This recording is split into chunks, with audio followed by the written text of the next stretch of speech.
Okay, so I know a few of you are still working on that, and that's fine. I wanted to just bring up the course shell for those of you who aren't used to maybe combining the face-to-face and online class. Again, there's good information in the shell here. So you'll have, I have a list of hundreds of classes, of course. You'll have a list of one or two, past semester, current semester, whatever. You're looking for the link for Real Estate 105, which would be this one here, 105.600. So you'll just click on that, and then that'll take you into the shell. This is either after you've gone through MyWCC or logged in through Blackboard directly. And the course shell will look like this, except that you won't have this control panel stuff down at the bottom. So there's not a whole lot here. There's not a lot of questions and answers or quizzes and things like that. But there's a copy of the syllabus here, so if you lose track of that, there's the syllabus to download in the PDF file. Then the case studies that we're going over, including the one that you have to turn in on Tuesday, are here. Copy of the Residential Real Property Disclosure Act and report that we just looked at. We just did this case. The Lytle case is here. This second one that's marked as optional for Lytle, that's if you want to read it, if you're interested in this, that's the actual Supreme Court opinion. So if you want to read an entire legal case and that I took this case from, that's it. And you're welcome to read what I read. This is the case that we're going to go over on Tuesday, the first one. And then this one here, this Capiccioni versus Brennan Naperville, this is the full case of this case study. So if you want to read that, you're also welcome to do that. And then I put a few other cases in here that I thought were just worthy of your time. This first one is just a summary of a zoning misrepresentation case in the state of Texas, if I recall. So again, that'll just take you a minute to read it. It's worth doing. And then these two are documents that come from HUD's website. This first one is a redacted list of charges against Kent State University, as I mentioned. And for those of you who watched that video from the first course, the one with the Lorain, Ohio, is it Lorain, Ohio? Or is it Zanesville? Yeah, Zanesville. Anyway, you're familiar with this already, but here's a case that's kind of interesting where Kent State University's housing department is in trouble with HUD for denying somebody housing because of a disability. So it's hardly, I think if you read it, you might even raise some eyebrows. You might not even know that what the person suffered from is a disability or a legal impairment. And then here is a conciliation agreement, meaning that U.S. Bank and HUD came to an agreement on a fair lending violation that HUD alleged the U.S. Bank was guilty of, and so you can read that if you want. Again, those last two, the HUD documents, you don't have to memorize them or sort of, just again, if you look at them and skim them, it just, I think, worth getting a sense of how serious these kinds of issues are, and the fact that HUD goes after pretty much anybody if they have the right complaint or the right opportunity or think it's appropriate. Sometimes it's small mom and pop or even individual homeowners, and sometimes it's much larger entities, including, as I mentioned in the other class, for those of you who are in it, housing agencies that HUD funds. So that's under this additional case studies, there's that set of things there. Then under additional documents, I've got a bunch of other things. So like under the agency agreements, literally just that, copies of things that I thought you might be interested in looking at, the dual agency document, the confirmation of dual agency, which is usually included in the sales contract, and then a standard exclusive right to sell agreement that's used by the local realtor association here. Again, some of these things are similar documents in the old text. Those are there for you. The list of all the disclosures that I could find that you should know a little something about before you get to the state exam. Everything from stuff that's not required by law, like the realtor mold notice disclosure that is something that the Realtor Association prefers people to use, and many buyer's agents may ask you for, but there's no legal requirement for you to disclose or test for mold, that sort of thing. And then other sorts of disclosures, some of which we've talked about, like contemporaneous offers, dual agency, designated agency, buyer agency. This one here is a form that allows you to get compensated, the buyer and seller or the tenant and landlord both to sign off, if both parties are going to compensate you. Very important to know that if you plan to die wealthy. It's very rare that you get that opportunity, but every once in a while a deal can come along And you just have to remember, you need written disclosure to get compensated by both sides of the transaction. Not to represent both sides, you know that's dual agency. This is different. This is to actually get paid by both parties as well, whether you represent them or not. So that's, again, a separate thing. And again, just all the disclosures that are in the text and a few others. I put them all up here. So if nothing else, at least read the headers. And again, maybe just skim them, because those are disclosure documents that you're going to be dealing with at different times. This is where you'll find the copy of the multi-board 6.0 contract that we're going to review next week. Not on Tuesday, but on Thursday. So please download that and print a copy out for yourself. Like I say, I may come in with a half a dozen or so, so if you absolutely don't have access to a contract, there's a good chance I'll have a copy you can have, but the idea is for me not to print 12 or 13 or 14 or everything, when you can also download it. You don't have to print it if you have a mobile device, you can read it on a tablet or whatever, or laptop or whatever, that'll work as well. So again, these are standard realtor type organization created through their broker lawyer committees, contract forms that you can use, or that Schroeder would be available to you.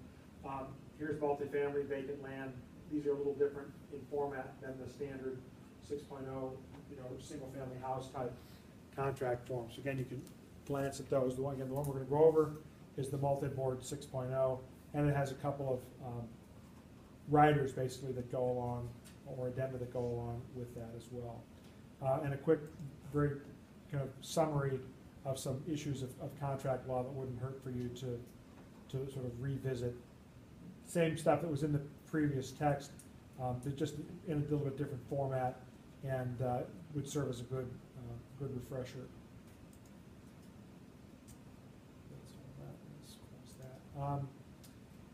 Oh yeah, and then this document here, I highly recommend. We'll talk about this a little bit. This is something put out by the Realtor organization a while ago. It just gives you a sense of what the role of an attorney is in a residential real estate transaction in particular. So what they do and that kind of thing. If nothing else, this is something you should be able to explain to a buyer as to why they should pay $300, $400, $500 to hire an attorney, when technically, legally, they don't need one, but you should really want them to have one, and they should really want to have one for what they get from it. So, you'll want to read this also probably before a week from tonight, so you have a better sense of what that's about. Just a couple of other documents that are here that I got from the Realtor associations typically. Some handouts and trifold brochures that are available for other things, as well as house staging, listing presentation, and pricing tips. Now, we may go over this presentation and pricing tips in class if we have time. You're not going to get tested on that in great detail, but in general, it's a good idea to have a sense of what matters at these listing presentations and when you're going to price a property. And so, if we have a chance, we'll go over some of that in class. Then on Tuesday, when we do the case studies from the first three case studies for the text, or case studies 1, 2, and 4, there's a net sheet exercise in there, and I'm providing you with a copy of a different net sheet because I like this format better. This is more similar to what I did.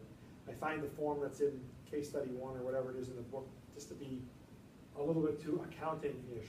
It reminds me of a balance sheet or something that an accountant would prepare, not quite exactly the same as what you would have in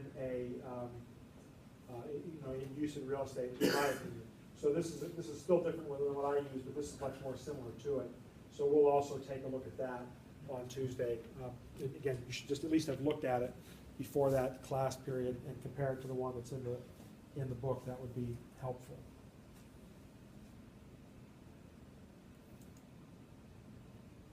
And then I just thought that an interesting article relates to fair housing. I talked a little bit in the other class, for those of you who were there, about service animals, and this is getting to be a bigger deal now with fair housing, emotional support animals, which also relates a little bit to the type of disability we're talking about in that Kent State case. This is getting to be a bigger and bigger issue, and for those of us who haven't lived through these kinds of challenges, it can be a little bit eyebrow raising. And it's completely different than hating somebody for the color of their skin or because of their sexual orientation or whatever. This kind of thing is, it seems to cause scrutiny and second guessing in pretty much every human across the planet. Like, you need what kind of animal to do what, seriously? So again, it's the kind of thing, if you're going to work in property management or work around people who have disabilities, you need to get comfortable with this idea really quick, because there's all kinds of new things that are evolving to make people sort of comfortable in their surroundings and with their circumstances. And so you just get a much better sense, because again, we see animals, our first reaction is, oh, that's their pet. And in real estate, you kind of got to make sure you get beyond that, because if it's not the case, it's any kind of supportive animal at all, emotional or physical, that's something that you're probably going to have to allow them to have, and maybe even support them in. So there's just an article there that I thought was worth reading out of the American Bar Association Journal from December. And then here under the multimedia links, I think I just have a couple of video links if you're interested at all. Oh no, actually the first one was just a web link to HUD's advertising campaign page, where it has some posters and such. So if you wanted to see what they do, it wouldn't take you a little bit. And if you're really super into fair housing and want to watch this, this is the YouTube channel basically for Illinois Department of Human Rights. So there's over 2.5 hours worth of their seminars. It's all kind of dry, but it's very interesting nonetheless to me. Anyway, and so it's there if you want to, but you have no obligation to go to either of those or look at them. Just keep in mind, fair housing is something you're going to do continuing education on every 2 years. It's something you're going to continue to be confronted with in industry, because you've got, you know, if you're doing residential real estate, you have people of all stripes and backgrounds, and you're going to see all kinds of circumstances. So that's something for you to tuck away. If nothing else, you know, bookmark the link, and remember you can always refer to it later. So anyway, that's your course shell. I may or may not post, you know, other things on here. If you happen to pop in there and look at something, you might see I post something about other articles or whatever. I don't usually do that in this class, but I just wanted to point out to you that those tools are there. Particularly, I'll try and remind you after each class, you know, like Tuesday night, I'll try and remind you that you've got to go into that shell to read and get your documents for Thursday night's class. So even for now, just remember that the biggest thing for Thursday night, a week from tonight, is that 6.0 board contract. It's about 12 pages or more. It's a good idea to have gone through and read it. Again, you don't have to understand it. We'll figure that out together in class. But to have looked at it before we get together is a good idea. Any questions about that shell at all? And if you don't remember how to get in there or whatever, just, you know, see me after class or whatever. I just wanted to point that out and remind everybody that it's there and has some information of value to you. And the links that are in the syllabus to are live, obviously. If you click on the PDF file in there, those are live links if you want to get to the Act or the rules or the AMP handbook. All right, so how are we doing? Most of you at least reasonably ready to go on this next case, Lytle case? Hopefully so. We usually kind of run pretty tight on this. We might run a few minutes over tonight, but why don't we go ahead and take a look at that. In the meantime, I will turn this off and turn this back onto my radiant countenance and turn the light on. All right, so who can summarize for us approximately what we've got going on in the, or what happened in the Lytle case?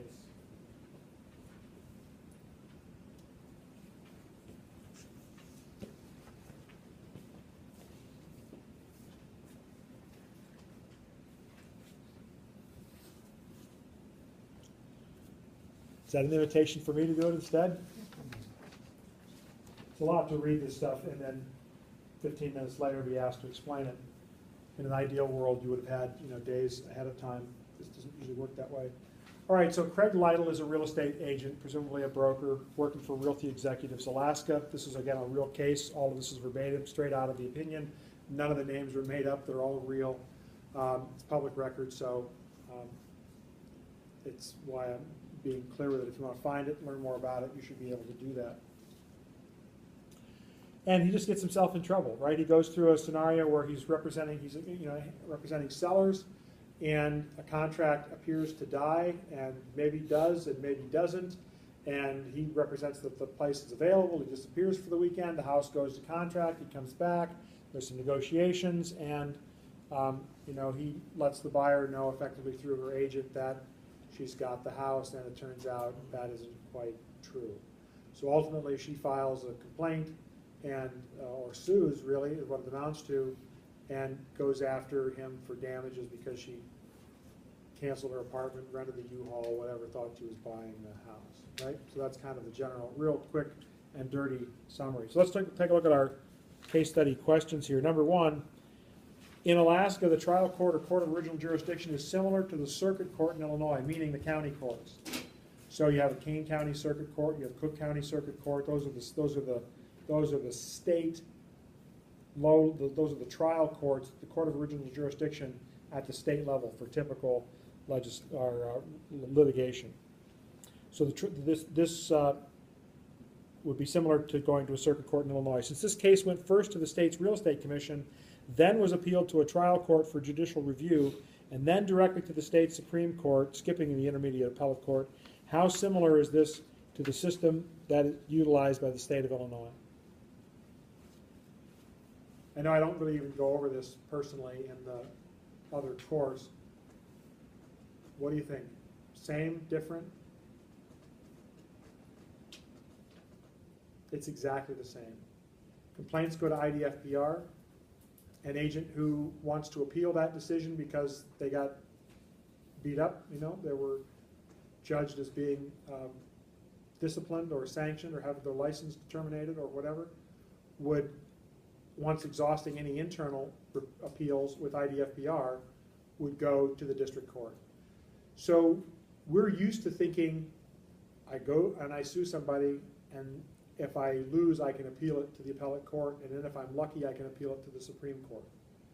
3 steps: trial court, appellate court, and then the ultimate appellate court, which is the state Supreme Court. That's kind of normal. So here you have the same thing, but since you've already had a regulatory agency make the decision, you still get 3 steps.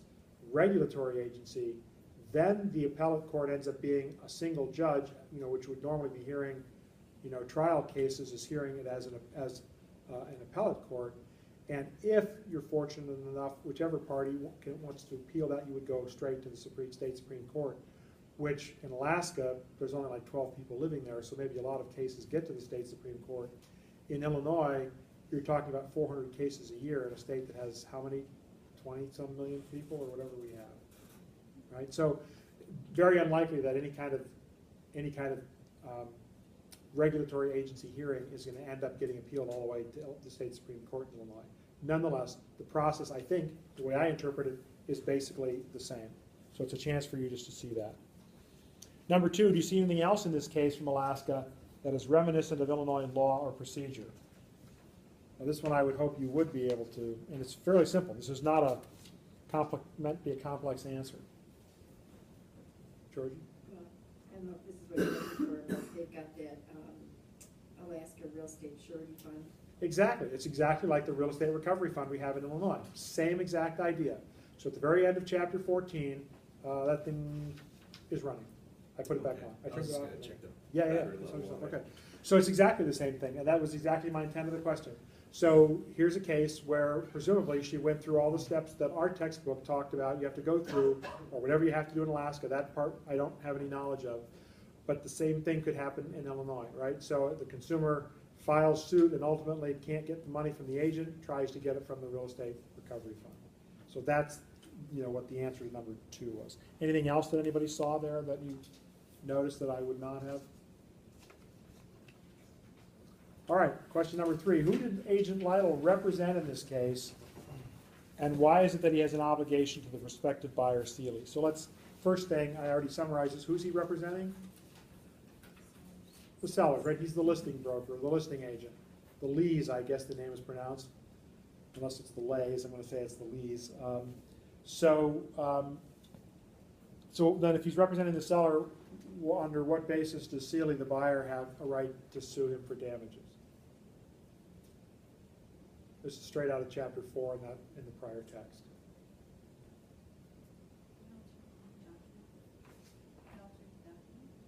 Well, it's fiduciary duties. And so what duties do we owe to a customer? Because that's all she is, right? She's not a client. She's a customer. So what kind of duties do we owe to a customer? Confidentiality. Well, no, not confidentiality.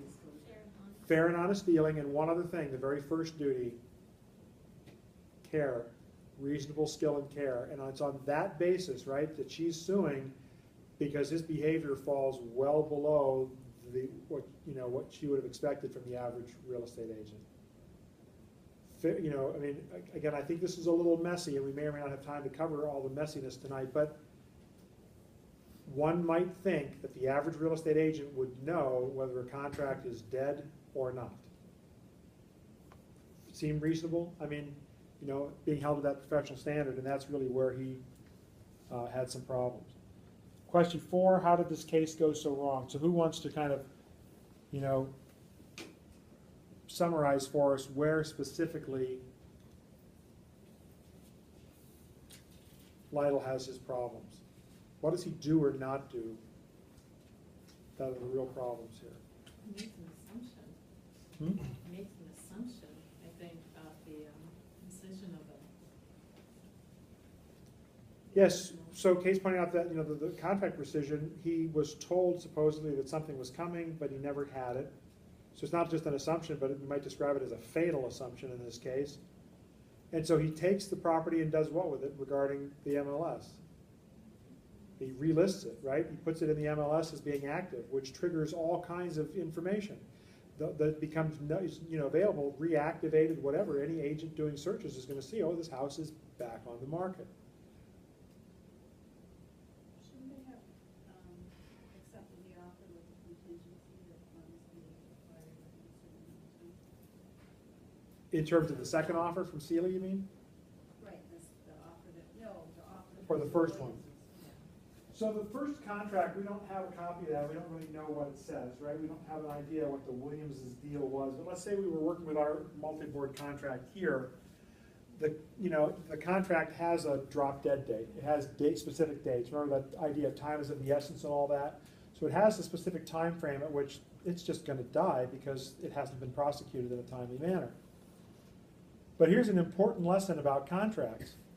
You know, we're working with them, but who's really driving the scenario? Once you know, are under contract, the real estate agents, who are superior beings under the law, because you're not a consumer anymore, you're now a professional, who do we end up deferring to once the deal's under contract?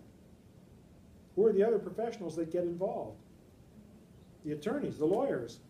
So now the attorneys are talking to one another, they're involved. And keep us in mind when we look at Multiboard 6.0 in a week, we'll look at what the attorney review privilege means and discuss a little more about what an attorney does. But so the contract dies. That's what it says on paper, it's dead. What do the attorneys need to do to resurrect it? They just have to agree that they're going to extend it, and they extend it. A mutual agreement, and they have that authority on behalf of their clients. So Lytle was apparently ignorant that this is a common thing. Contracts will occasionally die because the attorney who needs to communicate that we want to keep it open is in court that afternoon. Or whatever, you know, he or she's just tied up, she's taking depositions or whatever, so she's not in her office, or she doesn't have a paralegal to, you know, to send off a letter, to dictate to the other, to send off a letter to the other party to say, let's extend the contract 3 days while we work out these open-ended deals. So the thing dies at midnight. In the meantime, the next morning at 9 o'clock, the two attorneys are on the phone and they resurrect the thing. Happens a lot. Parties don't complain because they were trying to do this deal in the first place. Unless the party directs their attorney, no, I'm glad it died, let it go, we want to do something different, the attorney's going to keep it going, perhaps. And that's, I think, what happened here. Only Lytle was apparently ignorant that that could happen, and so he made the assumption, the fatal assumption, that the deal was dead, without anything in writing, right? And again, that's a critical concept or a critical idea. You know, be careful what you think you know as far as how the law works. Anything else anybody wants to add to number 4 about how this case went so wrong? There's more stuff, really, right?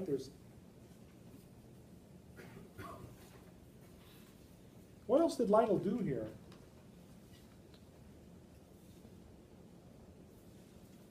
I mean, at some point in time, when he thought the deal was dead, he put it back in the MLS.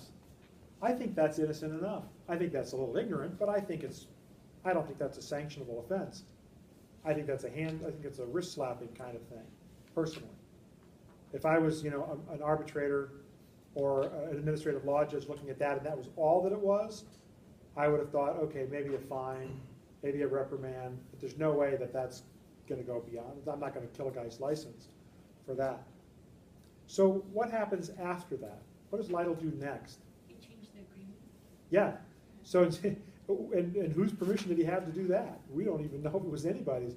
But it clearly points out that Celia had no idea, right? The buyer had no idea that she was involved in a second offer or a backup offer kind of scenario.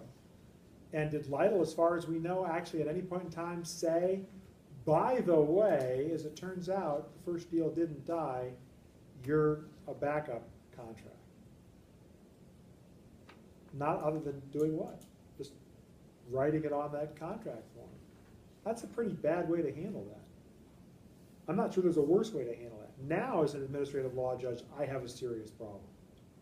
Now I think I'm, wondering what the guy had going through his head. Number 5, do you think the outcome was preventable or foreseeable by the agent? Let's take the first word first. Do you think it was preventable? Yeah. Yeah, I think so, very much so. I'll explain in a little bit what. Do you think it was foreseeable? Do you think Lytle should have known this could happen? I think probably the average real estate agent, and you guys will have no excuse because I just told you, should understand that this kind of thing can happen. Once you've been in business for any length of time, it'll either happen to you or you'll listen to it happening or understand that it happened to somebody in your office. Again, it just happens. Got to be careful that you think you understand what the law is. You read a contract, just like the statute we just read. You read a contract, it says, do you do this, do you do this, do you do this, and if nothing happens, then the thing falls apart. So you assume the thing falls apart. That's, again, could be a fatal assumption. It could be resurrected. Question 6, what should have been done differently? More importantly, what do you think you would have done differently? That's really what I'm looking for. If you were in Lytle's position here, or if you were the listing agent, start telling me some of the things or something you would have done differently at any step along the way. Got a backup addendum in right away in the agreement. Okay, so in other words, Before I even listed it. Okay. Again, I would put that right in the contract or the listing, that, pending whatever happens with the Withersons or whatever their name was. Williams, yeah. Williams, yeah. So the problem there is you relist the property because it is not under contract. I mean, you're right, because you wouldn't relist a property if it's still under contract. You see what I'm saying? Mhm. I mean, I get where you're going, and I appreciate that, but technically, mechanically, it wouldn't quite work like that. Okay. So the better answer, I think, to get at the spirit of what you're saying is just to not have relisted Just it. not cut it. All right. Yeah. Okay. Now here's the temptation. Sometimes when things go awry, it's an innocent initial decision, or it's actually maybe not even a bad sentiment that drives it. So maybe he's so focused on his sellers that he wants to get the thing relisted for them as soon as possible to assure that they're going to have a chance to sell the property, right? I mean, that decision by itself seems to me it's defensible. I didn't want to wait for the thing to come in writing. I knew it had died because of the timing, the language, and I can read and I understand these things, and so I put it back in the MLS right away to generate an offer because my sellers need to sell their house. So other than that, what else would you have done differently at any step along the way? It didn't look like he really did any follow-up So what do you mean by follow-up? with the loan with the Williams. Oh, yeah, so he was apparently just waiting for something to come in the mail or something. Right, he Yeah. gave me a phone call. That's another good thing, right? If you're trying to defend yourself in a judicial hearing or in a disciplinary hearing like you would have been initially here, it would be helpful to say, yeah, I called, I checked, I looked into that, and I got this for an answer, or, no, everybody else thought it was dead also. What else? Oh, Anything go wrong ahead. with setting a timeline for the Williams to get back? I know lawyers can go back and forth, but to say, if in 14 days this isn't settled with your mortgage companies, we're pulling the plug and listing it again, because it sounds like Yeah, that's an option. That's an option, and that kind of time frame would be set by the attorneys at that point in time, assuming you have attorneys involved, which we typically do in Illinois because of the, again, Quinlan and Tyson versus Bar Association, where the attorneys, at least the seller, really can't do much of anything without an attorney. Buyers could. So assuming we have 2 attorneys involved, they're really pretty much going to be driving that communication. But yeah, that would be appropriate to set some deadlines. Here, there probably were deadlines, they just passed, but again, it's really a case of resurrection, right? The deal was dead and it was brought back to life. And the attorneys don't have to tell any of the agents that, oh yeah, just so you know, we're extending the contract. So like the paperwork I have, the contract ended on, June, whatever, and they're gonna let it go through July. They don't have to call me and be like, hey, just so you know. Out we're of extending the courtesy, contract. the attorney should call you. Should. But you're not party to the transaction, and you're not their client, so their obligation is to communicate with their client and to handle that, and it's your job to figure out, how do I keep myself in the communication loop? Okay. So that's a good point, a good thing to think about, a good thing to bring up. Agents have to be proactive. You're at the center of this deal until the moment it gets handed off to the attorneys. And then you're kind of put off to the side. But I would suggest that you don't take that to heart too much, because you still know the business deal. You still understand, the condition of the property. You still are there to kind of shepherd the thing through. So now, instead of, sort of taking a hands-off approach, you communicate, but you might communicate through the attorney, for example. And maybe you even recommend the attorney to your client. That's one of the advantages of having that kind of relationship with some residential real estate attorneys, if you're going to do these kinds of transactions, so that you talk to them regularly, they talk to you. So there's this understood professional courtesy between the two, but by ethic, attorneys have to communicate with their clients and with other attorneys. Only by courtesy to the agent should they communicate with the agents. Anything else about that? If you'll bear with me, I'd like to finish this up yet tonight. It will be a few minutes past 9 o'clock. Hopefully that's okay. Anything else that you would have done differently from number 6?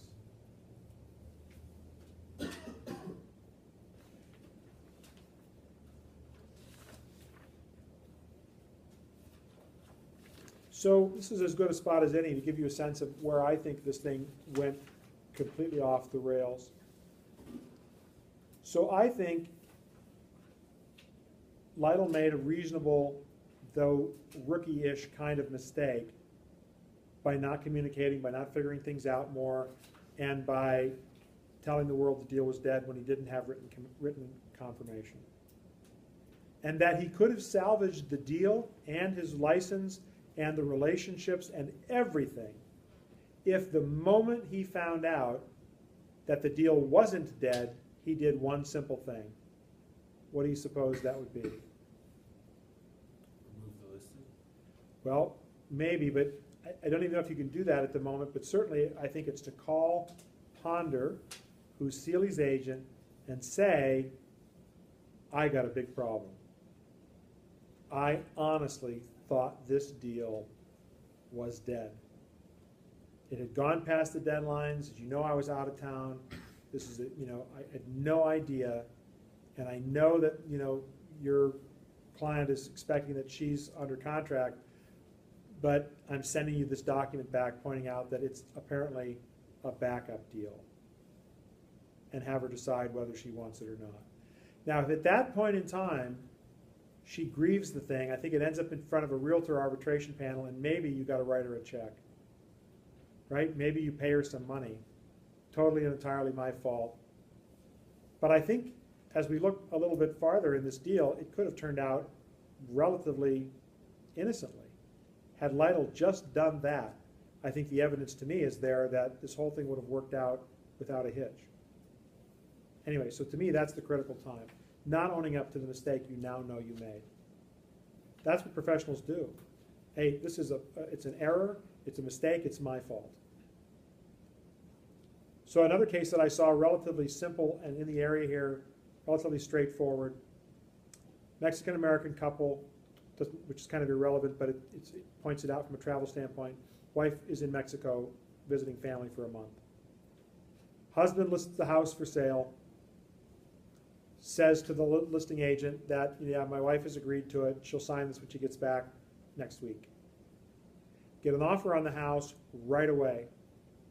Goes to contract.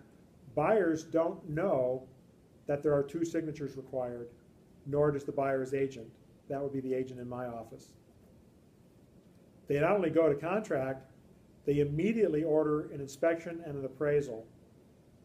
The inspection is done within 2 days of the time that the property was listed, or maybe 3 days of the time the property was listed.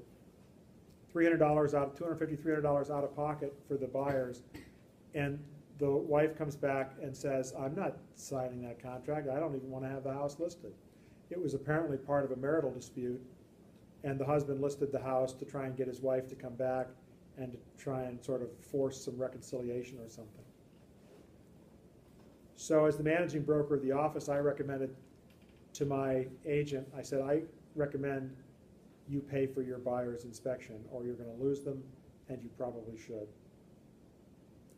So he was a little bit upset by that. I said, well, look, I'll make you a deal. I'll call the broker of the other office and see if we can get him to split it. So then my agent was okay. I think we did a three-way deal. I think our office paid a third. The buyer's agent paid a third, and the listing agent paid a third. And then the buyers were cool. No problem. No complaint.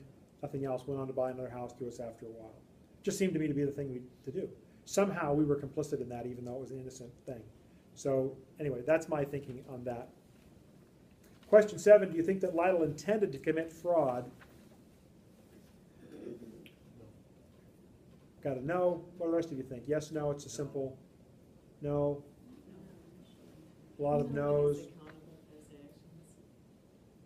Question number 8, did the Alaska Supreme Court think that he did?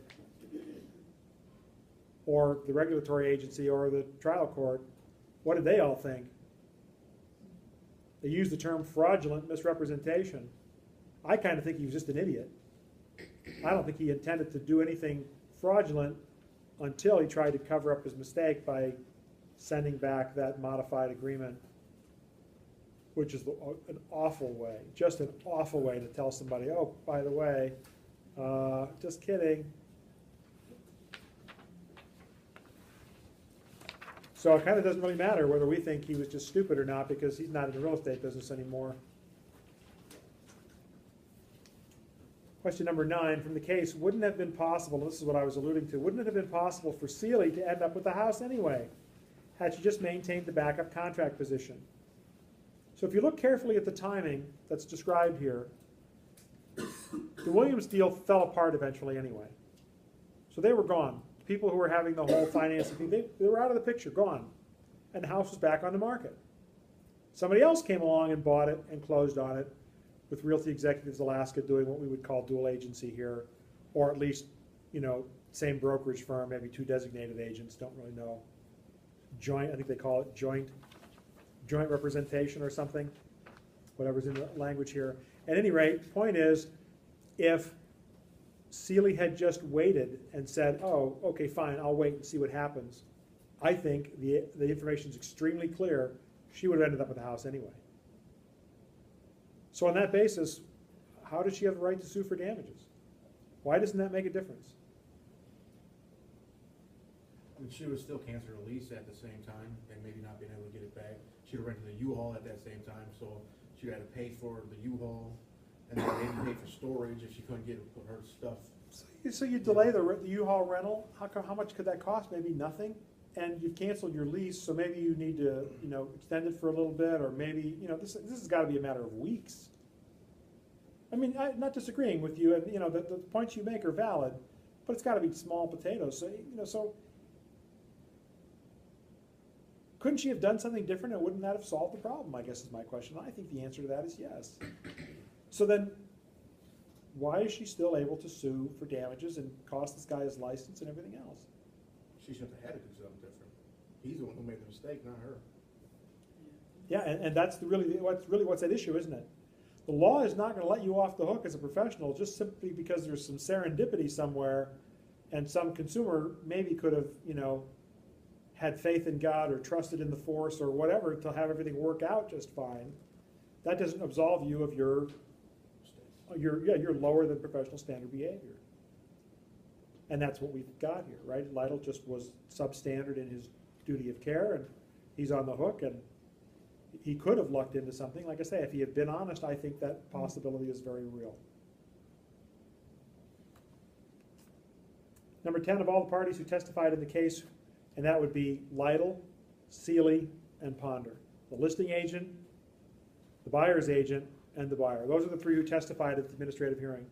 Whose testimony do you think in that group do you think maybe is the most damning? So you think Ponder? Who's the buyer's agent and why? Because he stated that he was told that the deal was dead. One of the things He that was the, assured,